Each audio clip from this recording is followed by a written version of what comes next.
suppose that you wait to find the points on the curve when y is x cubed minus 6x squared plus x plus 3. And this equation is parallel to the line y is equal to x plus 5. Now, you've been given an equation and you've also been given a line to which that equation is parallel. And you are asked to find the coordinates of this line. Alright, for us to find the coordinates of this line, it's important that we find the gradient. And the gradient of the equation is usually found by finding the derivative of that equation and plugging in the value of x. But the problem here is that we have not been given the value of x. So it is the value of x and the value of y that we are looking for because they are the coordinates. So what do? We figure out the gradients in some way. Now, when you look at this equation, you find that this equation of the line is just the same as the standard equation of the line, which is y is equal to mx plus c. Alright, where m here is the gradient. So when you compare the standard equation of the line with this equation of the line given, you'll find out that our c is 5, which is here, and our x in the standard equation is also x in the equation given. But our m is the coefficient of x, because m here is the coefficient of x in the standard equation. So it has to be the coefficient of x in the equation of the line given. And what is the coefficient of x in this equation? The coefficient of x in this equation is 1. That means our m is 1. And it means that our gradient is 1. So having figured out that our gradient is 1, we can now proceed to find the coordinates of our equation. And we know that when you need to find the gradient of an equation given, you first of all differentiate that equation to find the derivative of that equation. So we need to find the derivative of this equation, keeping in mind that our gradient is 1. So the derivative of this equation will be y prime is 3x squared minus 12x plus 1, and we will equal that to our gradient because the derivative of a given equation is the solution to the gradient. Alright, now let's just equate this whole thing to 0. Let's say that this y prime, let's say y prime is just 0, and then we're going to say 3x squared minus 12x plus 1, and then we bring this one to the other side of the equal sign, and then the sign will change to negative, will be equal to 0. Alright, so this one will be 3x squared minus 12x will be equal to 0 because these two will cancel. And it pretty much looks like a quadratic equation that we can solve. And they have a common factor here.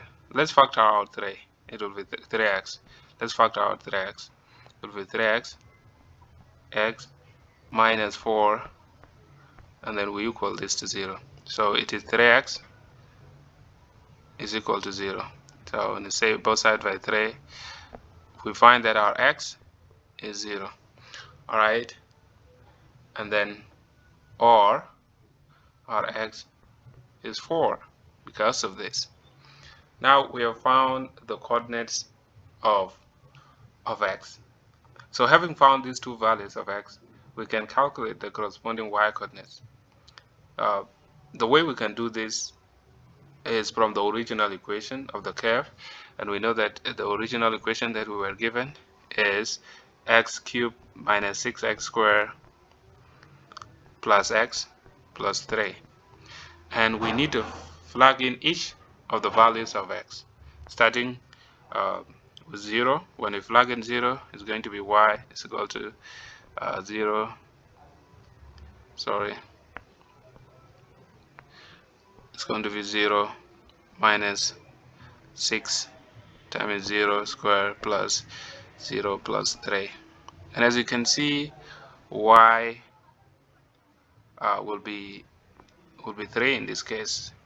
So now when we come to this, is y 3 here when x is 0. But let's find y when x is 4. So how would we do that? We just have to plug in 4 in the original equation. So it's going to be y is 4 to the power 3 minus 6 outside 4 is to the power 2 plus 4 plus 3. So 4 raised to the power 3 is 64 minus 4 raised to the power 2 is 16 times 6. We're going to get 96, and then plus 4 plus 3, and this one gives us negative 25. And this is when x is equal to 4. So we have found the values of y as 3 and negative 25, and we have also found the values of x as 0 and 4. So our coordinates will be 0 and 3, right? So this one is the first coordinate of x, this one is the first coordinate of y, and 4 and negative 25. And that is pretty much it. So when you find a problem like this, you know, this problem is unique in a way that you have not been given the values of x, you have only been given an equation to which the tangent is paralleled. So when you are given an equation like this, you need to figure out the gradient. And the gradient of an equation like this is always the coefficient of x. It's not necessarily going to be 1. Sometimes you could be given y is equal to, let's say, 2x plus 8. All right, and then here you compare it with your standard equation of the line, and you can figure out here that the gradient is 2. And then having that in mind, you find the derivative of the original equation given like this, and then you equate it to this value. And I can assure you that always you are going to get a quadratic equation where you can solve by factorizing it and then get the coordinates of x. And after getting the coordinate of x, you plug them in to the original equation to get the coordinates of y. And that's it. You've already gotten all the coordinates that you want, and that is your final answer. Thank you for watching, and I'll see you in the next video.